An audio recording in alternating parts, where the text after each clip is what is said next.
যদি অন্যায় নিয়া বেনামাজি নাফরমান হইয়া কবরে যাও, ওই কবরের দুই পাশের মাটির চাপ এত ভয়ঙ্কর অবস্থা জানো। দুই পাশের হাড়গুলো এক পাশের হাড়গুলো অপর পাশে ঢুকে যাবে। এর যুবক সন্তান, ওই বেনামাজির কবরের মধ্যে এমন সাপ নিযুক্ত করা হবে জানো, যেই সাপ একদিনের দুর্গ রাস্তা হবে, তার এমন ভাবে পাশ হবে একদিনের রাস্তা, তার চক্ষুগুলো হবে আগুনের আর তার নখগুলো হবে লোহার মতো রে বাবা। এক একটা গর্জন হবে কেমন যেন ওই যে বৃষ্টি আসলে যেমন গর্জন দেয় তেমন গর্জন শুরু হয়ে যাবে। ওই সাপ তোমাকে ধ্বংসন করবে আর বলবে, এরে বেনামাজি নাফরমান, ফজরের নামাজ নষ্ট করার কারণে আমার আল্লাহ আমাকে তোর জন্য নিযুক্ত করে দিয়েছে, ফজর থেকে জোহর পর্যন্ত তোকে এমন ভাবে ধ্বংসন করার জন্য। এর যুবক সন্তান, এই জন্য সময় আছে, এখনো সময় আছে, আল্লাহর কাছে তওবা করো। ও দয়ার মালিক, আর জীবনে অন্যায় করব না, আর জীবনে মা বাবাকে কষ্ট দিব না, আর জীবনে বেনামাজি হইয়া কবরে যাওয়ার চেষ্টা করব না। হে যুবক সন্তান, জাহান্নামের আযাব সহ্য করতে পারবা না যদি তুমি বেনামাজি হইয়া কবরে যাও। তোমার আমলনামাগুলো বাম হাতে দেওয়া হবে, বাম হাতে যদি আমলনামাগুলো দেওয়া হয়, এত ভয়ঙ্কর অবস্থা জানো। তোমার হাতগুলো থাকবে পিছনের দিকে। আল্লাহ তাআলা বলবে, নাফরমান, তাড়াতাড়ি তোর আমলনামাগুলো তুই একটু পড়ে দেখ। ওই সময়ে নাফরমান বলবে, ও দয়ার মালিক, আমার চেহারা তো সামন দিকে, হাতগুলো পিছনের দিকে, কেমন করে আমলনামা পড়ব? আল্লাহ তাআলা আযাবের ফেরেশতাকে ডাক দিয়া বলবে, এরে আযাবের ফেরেশতা, যা যা ওই নামাজ বেনামাজি নাফরমানের ঘাড়টা মুসুর দিয়া ফিরাইয়া দাও। এত ভয়ঙ্কর অবস্থা জানো, ওই জাহান্নামীকে বেনামাজি নাফরমানের ঘাড়টা মুসুর দিয়ে এমন ভাবে ভেঙ্গে পিছনের দিকে ঘোরানো হবে। এই জন্য যুবক সন্তান, এখনো সময় আছে, তওবা করে নাও। ইন্নাস সালাতা তানহা আনিল ফাহশাই ওয়াল মুনকার ওয়ালাযিকরুল্লাহি আকবার ওয়াল্লাহু ইয়া'লামু মা তাসনাউন।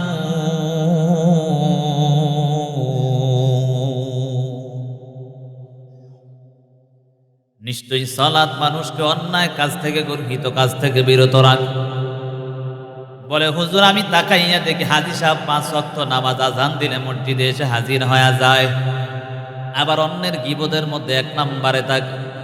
বলে, তাহলে কেমন করে তাকে নামাজ তো অন্যায় কাজ থেকে বিরত করতে পারলো না? বাবা, মূল কথার একটাই, ওই হাজী সাহেবের নামাজের মতো নামাজ হয় না, ঠিক না? নামাজে দাঁড়াইয়া হাজী সাহেবের চিন্তা, আমার ক্ষেতের জমিন কোনটা জানি নষ্ট হয়ে যাইতেছে। যুবক সন্তানের চিন্তা, অমুক নারীটা রাস্তা দিয়া কখন যাবে, নামাজও দাঁড়ায় চিন্তা করতেছে। হয়নি এলাকার যুবকরা এমন না? হ্যাঁ, বলে হুজুররা যুব সমাজরা দাওয়াত দিছি, হুজুরের যুব সমাজ করে হ্যাঁ করে ঠিক না করলে কেমন হইব? কথা বলেন, ঠিক নেই? আল্লাহ কবুল করেন সকলে বলে আমি। মুরব্বী বাবা নামাজ আদায় করতেছে, কিন্তু প্রত্যেকদিন নামাজ পড়তে পড়তে কপালটা কালো হয়ে গেল। কিন্তু তাকাইয়া দেখো, অন্যের আইল ঠেলা একটা বারো বন্ধ হয় না, অন্যের গীবত শেখায় সারাটা দিন লিপ্ত থাকে রে বাবা। বলে, একটাই কারণ, তার নামাজের মতো নামাজ হয় না। সাহাবায়ে কেরাম পয়গম্বরের কাছে নালিশ দিল, ইয়া রাসূলুল্লাহ, আপনার অমুক সাহাবী নামাজ আদায় করে আবার অন্যায় কাজে লিপ্ত হয়, চুরি করে। নবীজি বলে, হে সাহাবায়ে কেরাম শোনো, তার নামাজ তাকে পড়তে দাও, তার চুরি তাকে করতে দাও, অন্যায় কাজ তাকে করতে দাও, আমাদের কোনো বাধা নাই। তবে শুনে রাখো, একদিন তার নামাজ থাকে অন্যায় কাজ থেকে বিরত রাখবেন। সুবহানাল্লাহ। কয়েকদিন পর তাকাইয়া দেখা যায় আল্লাহর বান্দা বড় খাঁটি আশেক, মাওলার খাঁটি আশেক হয়ে যায়। নবীজি এবার সাহাবায়ে কেরামদেরকে ডাক দেয়, ওরে সাহাবায়ে কেরাম তাকায়া দেখ। আমি না বললাম তার নামাজ তাকে অন্যায় কাজ থেকে বিরত রাখ। তাকাইয়া দেখো ওই যে আল্লাহর বান্দাটা সারাটা দিন নামাজও পড়তো, চুরিও করতো, কিন্তু তাকাইয়া দেখো আল্লাহর বান্দা এখন আর চুরির অন্যায় কাজে লিপ্ত হয় না। আল্লাহ তাআলা এই কথাই বলে, হে দুনিয়ার বান্দা বান্দির দল, আমি আল্লাহ তোমাকে বানাইলাম, আমি আল্লাহর ইবাদত করো, আমি আল্লাহর গোলামি করবা, অন্য কারো গোলামি করবা না, কারণ আমি আল্লাহ তোমাকে এত আদর করে বানালাম। وَإِذْ قَالَ رَبُّكَ لِلْمَلَائِكَةِ إِنِّي جَاعِلٌ فِي الْأَرْضِ خَلِيفَةً قَالُوا أَتَجْعَلُ فِيهَا مَن يُفْسِدُ فِيهَا وَيَسْفِكُ الدِّمَاءَ وَنَحْنُ نُسَبِّحُ بِحَمْدِكَ وَنُقَدِّسُ لَكَ قَالَ إِنِّي أَعْلَمُ مَا لَا تَعْلَمُونَ।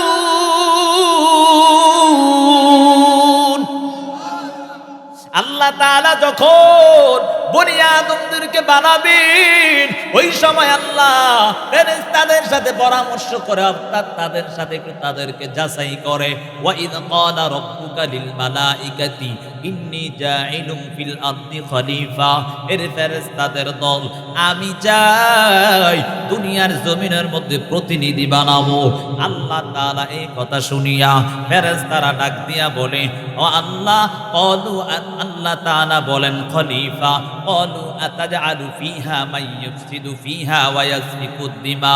ও রব, আপনি যে তাদেরকে বানাবেন তারা তো দুনিয়ার জমিনে আসিয়া মারামারি, দাঙ্গা হাঙ্গামা, রক্তপাত করবে, আমরাই তো ওয়া নাহনু নুসাব্বিহু বিহামদিকা ওয়া নুকদ্দিসু লাক। ও রব, আপনার গুণগান গাওয়ার জন্য আমরাই তো যথেষ্ট।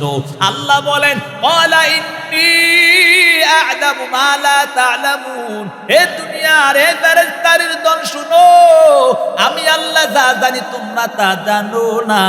হে যুবক সন্তান, বৃদ্ধ বাবা, ও পর্দার আড়ালের মাগো, আমার আল্লাহ যদি দয়াই না করতেন, আমার আল্লাহ যদি ভালোই না বাসতেন, তাহলে কখনো আল্লাহ ফেরেশতাদের সাথে এমন জবাব দিতেন না, এর ফেরেশতারা তোমরা তা যা জানো, আমি আল্লাহ যা জানি তোমরা তা জানো না।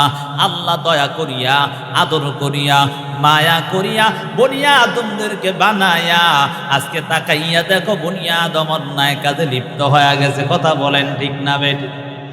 ইয়া আইয়ুহাল ইনসান মা গররাকা বিরব্বিকাল কারীম। হে ইনসানের দল, হে মানুষের দল, তোদেরকে তোদের রবের প্রতি কোন জিনিস ধোঁকায় ফালায়া দিল? রব এত আদর করে বানালো, রব এত সুন্দর করে চেহারাটা দান করলো, আমার রব এত আদর করিয়া মায়া করিয়া এত সুন্দর জিসিমটা আল্লাহ দান করলেন। আমার আল্লাহ পারতেন তোমার একটা হাতকে পুঙ্গ বানায়া দিতে। কথা বলেন ঠিক না বেঠিক? আমার রব পারতেন তোমার চক্ষুগুলোকে অন্ধ বানায়া দিতে। আমার রব পারতেন তোমার হাত পা গুলো লুলা বানায়া দিতে, কিন্তু বলে না না, আমার আল্লাহ তোমাকে তোমার মতো করে সৃষ্টি করে দিল। আল্লাহ সৃষ্টি করার পর আমার মালিক পারতেন অক্সিজেন বন্ধ করে দিতে, আমার মালিক পারতেন তোমার আর আমার পানি বন্ধ করে দিতে, আমার মালিক পারত খাবার বন্ধ করে দিতে, কিন্তু আমার মালিক এমন মালিক না জানো, সেই মালিক এত দয়া করেছে, এত অন্যায় করতেছো, তারপরও আমার মালিক তোমার আর আমার জন্য খাবার বন্ধ করে দেয় নাই, অক্সিজেন বন্ধ করে দেয় নাই। ও বৃদ্ধ বাবা, ও যুবক সন্তান, আজকে তাকাইয়া দেখো একটু গরম সহ্য করতে পারি না, কত রকমের ঘামনা শরীর থেকে বের হয়, একটা বারো চিন্তা করলা না আমার রব দুনিয়ার জমিনে পাঠালো, আজকে একটু গরমটা সহ্য করতে পারি না, মনের মধ্যে বড় কষ্ট লাগতেছে, শরীরে কষ্ট লাগে, এই গরম কেমন করে সহ্য করব? যদি বেনামাজি নাফরমান গুনাহগার হইয়া কবরে যাও, ওই কবরটাতে কত ভয়ঙ্কর জানো, ওই কবর যে কত কঠিন হালত, এমন ভয়ঙ্কর অবস্থা হয়ে দাঁড়াবে, ওই কবরের দুই পাশের মাটির চাপে তোমার এক পাশের হাড়গুলো অপর পাশে ঢুকে যাবে রে যুবক সন্তান।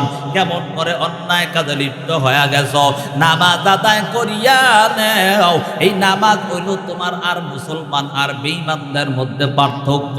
মুমিন নামাজ পড়ে আর বেঈমানরা নামাজ পড়ে না।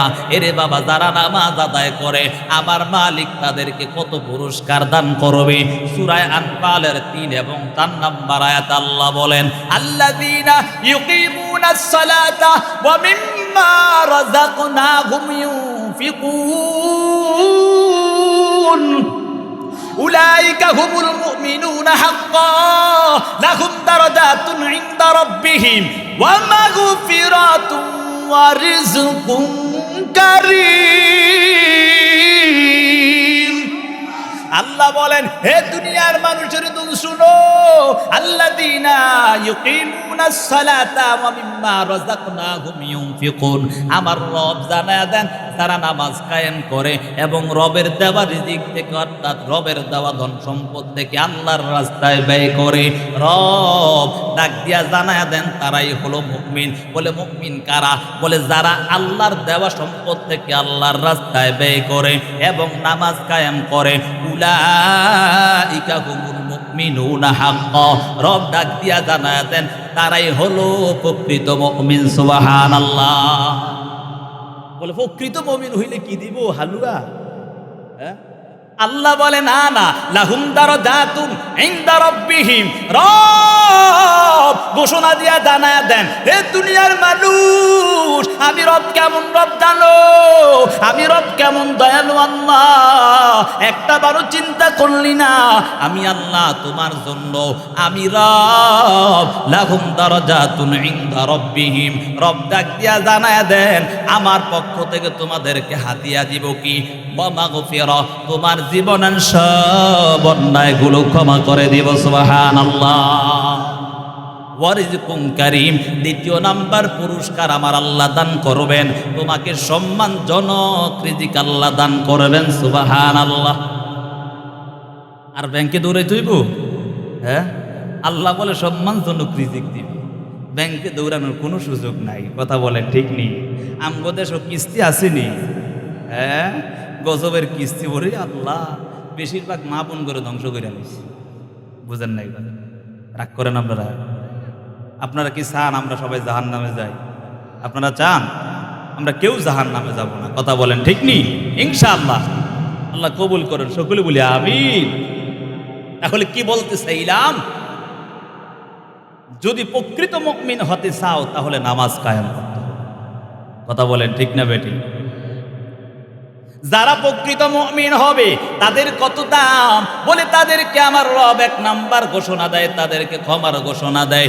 দ্বিতীয় নাম্বার হলো তাদেরকে সম্মানজনক রিজিক দান করবে। আল্লাহ তাআলা সূরা মুমিনুনের 9 নাম্বার আয়াত আল্লাহ বলেন, হে দুনিয়ার মানুষেরা শুনে নাও, ওয়াল্লাযীনা হুম আলা সালাওয়াতিহিম ইউহাফিজুন। আমার আল্লাহ তাআলা ডাক দিয়া জানায়া দেন, এ দুনিয়ার মানুষেরা শুনে নাও, যারা নামাজের প্রতি যত্নবান হবে, নামাজের প্রতি তার খেয়াল রাখবে, ওই বান্দাটা উলাইকা হুমুল ওয়ারিসুন আল্লাযীনা ইয়ারিসুনাল ফিরদাউসা হুম ফিহা খালিদুন। বানায় কইছি? হ্যাঁ, মিলায়া দেখেন সূরা মুমিনুনের 9 নাম্বার আয়াতে আল্লাহ বলে, ওয়াল্লাযীনা হুম আলা সালাওয়াতিহিম ইউহাফিজুন। রব ডাক দিয়া বলে, হে দুনিয়ার মানুষ শুনো, যারা নামাজের প্রতি যত্নবান হবে তাদেরকে আমার রব জানায়া দেয়, উলাইকা হুমুল ওয়ারিসুন। বলে তারা হবে উত্তরাধিকারী সম্পদের। হ্যাঁ, বাপের সম্পদের উত্তরাধিকারী নাকি? উলাইকা উলাইকা হুমুল ওয়ারিসুন আল্লাযীনা ইয়ারিসুনাল ফিরদাউস। বলে জান্নাত, 8টা জান্নাতের মধ্যে সবচেয়ে বড় জান্নাত হলো জান্নাতুল ফেরদাউস। সুবহানাল্লাহ। যেই বান্দা বান্দি নামাজ আদায় করবি, রব ডাক দিয়া জানায় দেন, হে দুনিয়ার মানুষ, আমার রব তাদেরকে আমার আল্লাহ সবচেয়ে বড় জান্নাত জান্নাতুল ফেরদাউসের মালিক বানাবে। সুবহানাল্লাহ। বলে সেই মালিকটা বানাই আবার বাইর করে দেব? বলে না না, হুম ফিহা খালিদুন। রব ডাক দিয়া বলে, হে দুনিয়ার মানুষ শোনো, আমি আল্লাহ যখন নামাজের প্রতি যত্নবান থাকবা, তখন আমি আল্লাহ তোমাদেরকে উত্তরাধিকারী বানাবো। বলে কিসের উত্তরাধিকারী? জান্নাতুল ফেরদাউসের। সুবহানাল্লাহ। সেই জান্নাতুল ফেরদাউসের মালিক বানাইয়া আমি আল্লাহ সেখানে সর্বদাই রাখবো। সুবহানাল্লাহ। আজকাল আমরা নামাজ পড়ি, কিন্তু নামাজের প্রতি আমাদের দায়িত্ব বলতেই নাই। কথা বলেন ঠিক নেই? মুয়াজ্জিন আযান দিল, হাইয়া আলাস সালাহ, নামাজের দিকে আসো, কিন্তু তাকাইয়া দেখো নামাজের দিকে যুবক সন্তান আসে না, দোকানপাটে আড্ডায় লিপ্ত হয়ে গেল। বৃদ্ধ বাবা দাড়িটা পাকিয়া লাল হয়ে গেল, সাদা হয়ে গেল, কিন্তু তাকাইয়া দেখো ওই বৃদ্ধ বাবা আযান দেয়, মসজিদে আসে না। বৃদ্ধ বাবা গিয়া অন্যায় কাজে লিপ্ত হয়ে গেল, অথচ মুয়াজ্জিন ডাক দেয়, হাইয়া আলাস সালাহ হাইয়া আলাল ফালাহ, সালাতের দিকে আয়, কল্যাণের দিকে আয়। তাকাইয়া দেখ যুবক সন্তান কল্যাণের দিকে আসে না। অথচ আজকে আমরা যদি ডাক দিয়া বলি, যুবক সন্তান নামাজ কেন পড়ো না? বলে হুজুর পরের বাড়ি দেখান, এই জন্য খবর নাই। কাজ না করলে তো আল্লাহ খাবারের ব্যবস্থা করে না। ঠিক নেই? কথা যুক্তিযুক্ত না? কথা যুক্তিসঙ্গত না? কালিমাতু হক্কিন উরিদা বিহাল বাতিল, কথা সত্য মতলব খারাপ। বুঝেন নাই? সত্য কথা সত্যই, হুজুর কাজ না করলে কি খাও নাই বলি? বুঝেন নাই কথা? অথচ আল্লাহ তাআলা বলেন, যদি নামাজ আদায় করো রিজিকের ব্যবস্থা কে করবে? আবার এমন রিজিক, গতকালকে মনে কথাটা বলছিলাম, বলে হুজুর ওয়াজ করছে নামাজ পড়া ঘরে গিয়া ঘুমাইলে নাকি রিজিকের ব্যবস্থা করে। হ্যাঁ, নামাজ পড়বেন আর ঘরে গিয়া ঘুমাবেন। এক লোক নামাজ পড়ে আর ঘরে গিয়া ঘুমায়। হঠাৎ করে মুসল্লি, হঠাৎ মুসল্লি আছে না কিছু, হঠাৎ মুসল্লি হুজুর ওয়াজ শুনে ভালো হয়ে গেছে। হুজুরে যেহেতু বলছে নামাজ পড়লে আল্লাহ খাওয়ান দেয়, এত কষ্টের দরকার, নামাজ পড়বো আর খাবো নাকি? নামাজ পড়তেছে ফজর জোহর আসর, কইরে গিয়ে ঘুম গড়ায়। 2 দিন হয়ে গেছে, খাবারের খবর নাই। সকালে উঠে হুজুরের গালিগালাজ শুরু করছে। এলাকার মানুষকে পাগলা সেচছে কারে? আছে না এমন কিছু মানুষ আছে পাগলা, আছেন পাগলা সেচছে কেন? বলে হ্যাঁ হুজুরের আর খাওয়ান দেওয়া বন্ধ। বলে কেন? হুজুরে ওয়াজ করছে নামাজ পড়লে নাকি আল্লাহ খাওয়ান দেয়। কই, আজকে তো 2 দিন নামাজ পড়তে খাওয়ানোর নয়, খবর নাই। তো আল্লাহ এটা বলছে 28 নম্বর ভাড়ায় সূরায়ে জুমার মধ্যে আল্লাহ বলেন, ফাইযা কুদিয়াতিস সালাহ ফান্তাশিরু ফিল আরদি ওয়াবতাগু মিন ফাদলিল্লাহ। রব ডাক দিয়া জানায়া দেয়, হে দুনিয়ার বান্দা বান্দির দল শুনে নাও, সালাত আদায় করার পর আল্লাহর অনুগ্রহে জমিনের মধ্যে বিচরণ করো। আরে বাবা, নামাজ আদায় যদি করো তোমার রিজিক অন্বেষণে আল্লাহ সহজ করে দিবে। সুবহানাল্লাহ। হাদিসের মধ্যে আসছে, কেউ যদি নামাজ আদায় করে তাদেরকে 5টা পুরস্কার আল্লাহ দান করে। সুবহানাল্লাহ। তার মধ্যে 1 নম্বর পুরস্কার, যে রিজিকের জন্য এত কষ্ট করিতেছ, এই রিজিকের তোমার যত কষ্ট আছে আমার আল্লাহ কষ্টটাকে সহজ করে দিবে। সুবহানাল্লাহ। আজকে তাকাইয়া দেখো যুবক সন্তান, তুমি একটাবারও চিন্তা করলা না আজকে তোমার খাবার নাই ঘরে, এই জন্য কাজে লেগে গেলা, কাজে লাগিয়া তুমি নামাজ বন্ধ করে দিলা। অথচ তাকাইয়া দেখো সাহাবায়ে কেরামের মতো অনেক সাহাবায়ে কেরাম আছে দরিদ্র, খাবারও ভালো করে খাইতে পারে না। ওই সাহাবায়ে কেরাম কোনোদিন নামাজ বন্ধ দেয় না। মায়ার নবীর একজন সাহাবী ছিল, দরিদ্র সাহাবী হযরত আব্দুল্লাহ আনসারী রাদিয়াল্লাহু তাআলা আনহু। মায়ার নবীর সাহাবী আব্দুল্লাহ আনসারী প্রত্যেক দিন সবার শেষে আসিয়া নামাজে দাঁড়াইতেন, আবার সালামটা ফিরাইয়া সবার আগে আগে মসজিদ থেকে বের হয়ে যাইতেন। হাদিসের মধ্যে আসছে, কারো যদি মসজিদে ভালো না লাগে তাহলে মনে করবা তার মধ্যে নেফাকি আছে। বুঝেন নাই? মুনাফিকের আলামত না লাগে, মুনাফিকের আলামত। আব্দুল্লাহ আনসারী রাদিয়াল্লাহু তাআলা আনহু প্রত্যেক দিন যখন মায়ার নবী তাকবীরে তাহরিমা বাদে আইসা দৌড় দিয়ে পিছিয়ে আইসা তাড়াতাড়ি তাকবীর, আবার সবার আগে সালামটা ফিরে বাম দিকে ফিরেইতে আবার দৌড়। সাহাবায়ে কেরামের মনের মধ্যে কেমন যেন ভয় ঢুকে গেল। কিরে, নবী আমার এমন নবী যেই নবীকে দেখা মাত্রই অন্তর ঠান্ডা হয়ে যায়। কথা বলেন ঠিক না বেটি? অথচ সেই নবীরে থুইয়া সে সবার পরে আসে, আবার সবার আগে যায়। কারণটা কি? ওমরের মেজাজ ঠান্ডা না গরম? পারে না এমনি ভালায়। বুঝেন না এই কথা? এমন আছে না কিছু যুবক ওমরের মেজাজ ওলা যুবক? কথা বলেন, আছে না নাই?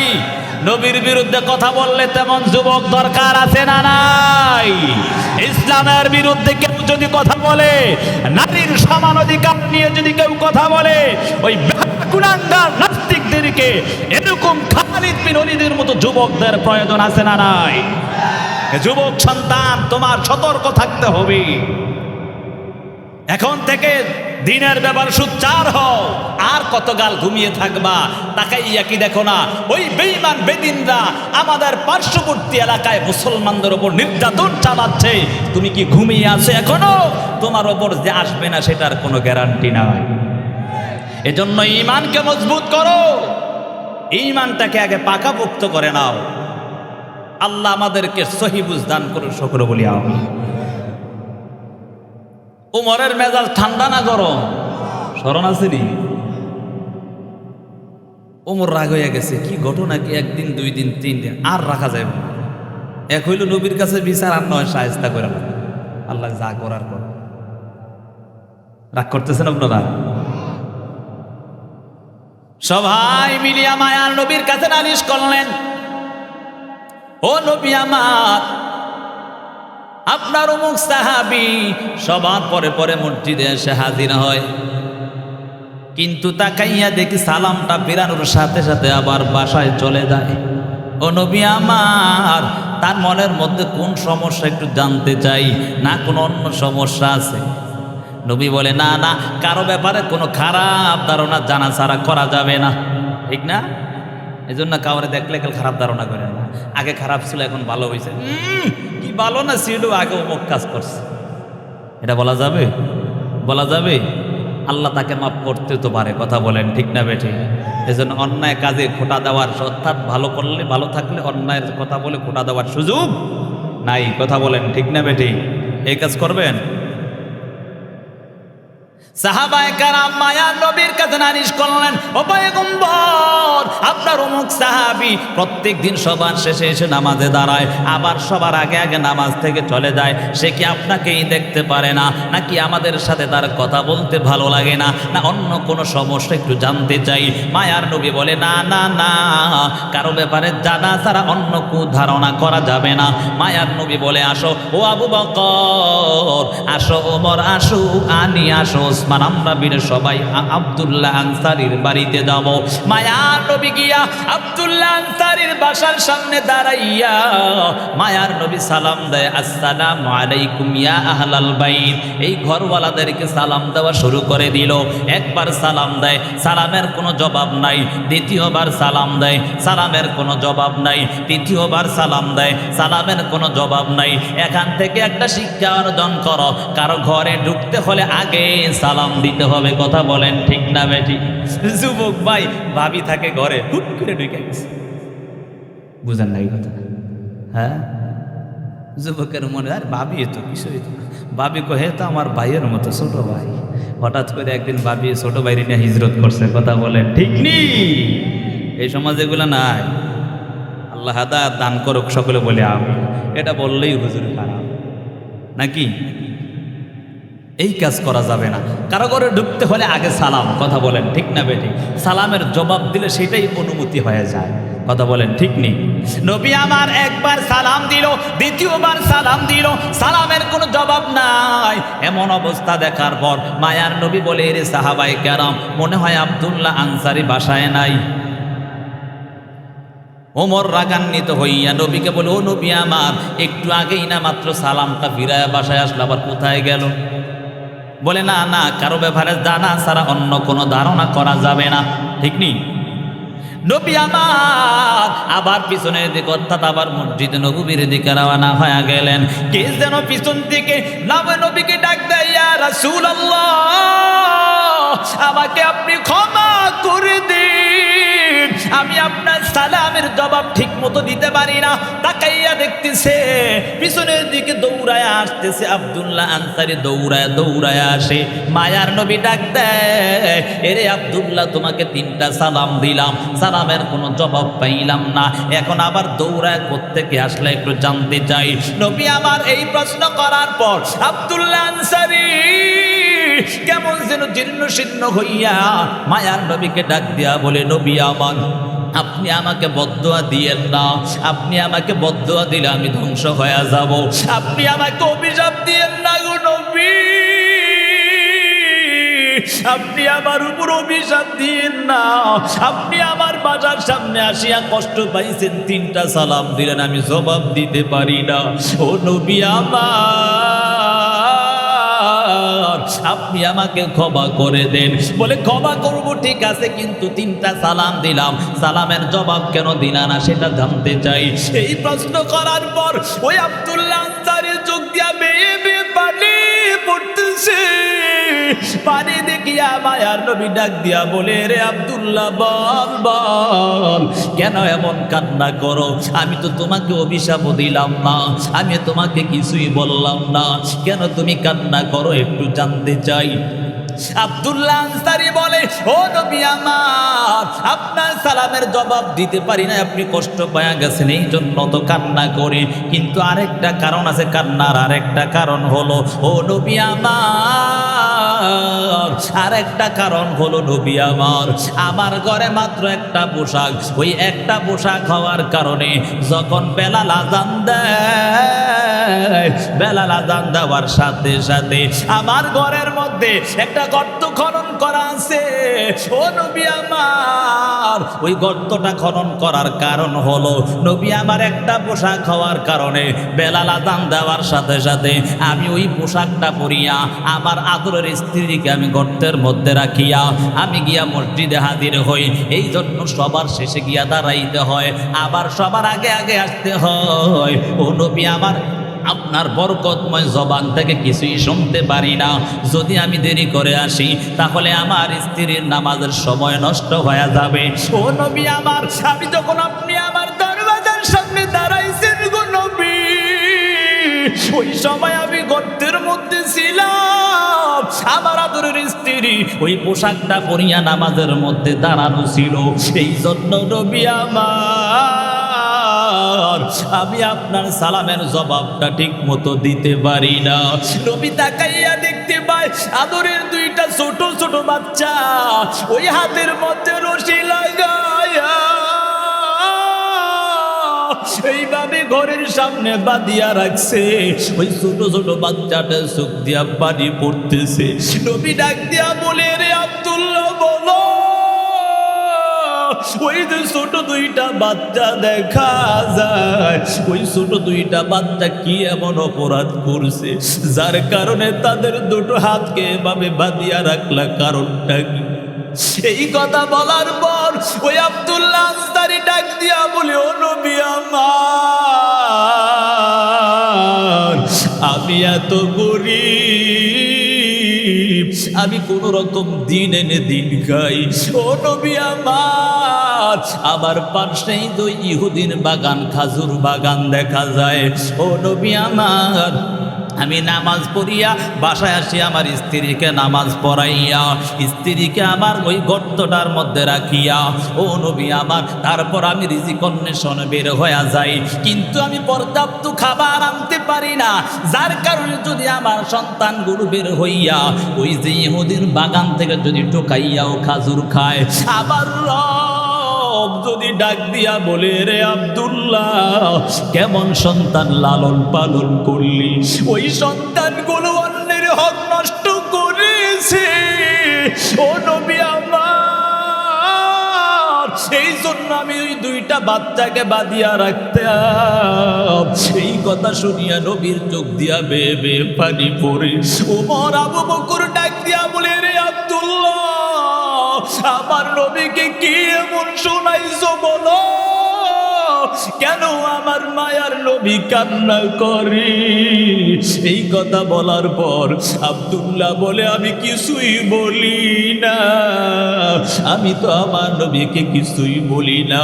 নবী ডাক দিয়া সাহাবায়ে কেরামদেরকে বলে, রে সাহাবায়ে কেরাম, আর কিছু বলার দরকার নাই।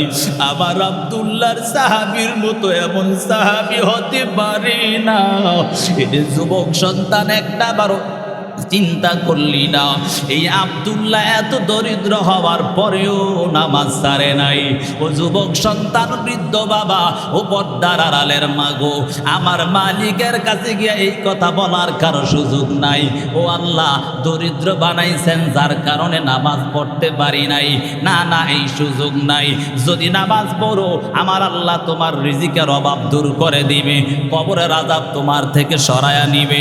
এই যুবক সন্তান, তোমার আমল নামা ডান হাতে দেওয়া হবে। এ যুবক সন্তান, ফুলসিরাত বিজলির ন্যায় পার করে দিবে। বলে ফুলসিরাত এটা কেমন একটা ব্রিজ? বলে 500 বছরের রাস্তা। এই ফুলসিরাতের ব্রিজটা চুলের চেয়েও চিকন, হীরার চেয়েও ধারালো, এবং নিচে হলো জাহান্নাম, উত্তপ্ত আগুনগুলো দেখা যায়। যারা বেনামাজি নাফরমান, যারা বেঈমান গুনাহগার, তাদের জন্য ওই কবরের মধ্যে জাহান্নামের আযাব শুরু হয়ে যাবে। ওই জাহান্নামের আযাব সহ্য করতে পারবা না। এর যুবক সন্তান, আজকে থেকে তওবা করিয়া নাও, আর অন্যায় করো না। এখন থেকে নামাজ পড়ো। এর যুবক সন্তান, অন্যায় করিয়া করিয়া নিজের জীবনটাকে ধ্বংস করে দিস না রে যুবক সন্তান। তুমি অভাবের মধ্যে পড়ে গেলা, সাথে সাথে নামাজের মধ্যে দাঁড়ায়া যাও। মায়ার নবী হাদিসের মধ্যে বলেন, কানা রাসূলুল্লাহি সাল্লাল্লাহু আলাইহি ওয়া আলিহি ওয়াসাল্লাম ইদা হাযাবাহু আমরুন বাদারা ইলাস সালাহ। সাহাবায়ে কেরাম, নবীরা যদি কোনো বিপদের মধ্যে পড়ে যায়, সাথে সাথে নামাজের মধ্যে দাঁড়াইয়া মাওলার সাহায্য চায়। আল্লাহ এই কথাই বলে, ইয়া আইয়ুহাল্লাযীনা আমানুস্তাঈনু বিস-সাবরি ওয়াস-সালাহ ইন্নাল্লাহা মা'আস সাবিরিন।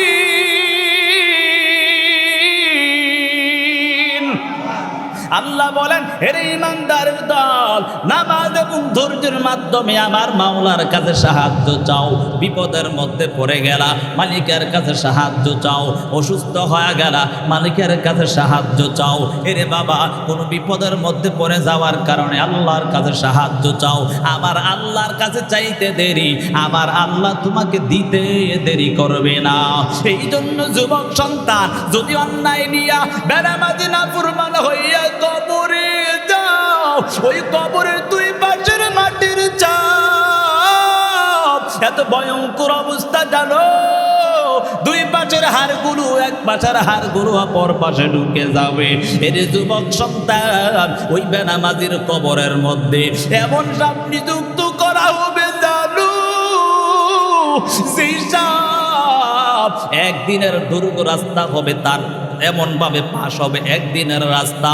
তার চক্ষুগুলো হবে আগুনের, আর তার নখগুলো হবে লোহার মতো রে বাবা। এক একটা গর্জন হবে কেমন যেন ওই যে বৃষ্টি আসলে যেমন গর্জন দেয়, তেমন গর্জন শুরু হয়ে যাবে। ওই সাপ তোমাকে ধ্বংসন করবে, আর বলবে, এরে বেনামাজি নাফরমান, ফজরের নামাজ নষ্ট করার কারণে আমার আল্লাহ আমাকে তোর জন্য নিযুক্ত করে দিয়েছে, ফজর থেকে জোহর পর্যন্ত তোকে এমন ভাবে ধ্বংসন করার জন্য। এর যুবক সন্তান, এই জন্য সময় আছে, এখনো সময় আছে। আল্লাহর কাছে তওবা করো। ও দয়ার মালিক, আর জীবনে অন্যায় করব না, আর জীবনে মা বাবাকে কষ্ট দিব না, আর জীবনে বেনামাজি হইয়া কবরে যাওয়ার চেষ্টা করব না। হে যুবক সন্তান, জাহান্নামের আযাব সহ্য করতে পারবা না। যদি তুমি বেনামাজি হইয়া কবরে যাও, তোমার আমলনামাগুলো বাম হাতে দেওয়া হবে। বাম হাতে যদি আমলনামাগুলো দেওয়া হয়, এত ভয়ঙ্কর অবস্থা জানো? তোমার হাতগুলো থাকবে পিছনের দিকে।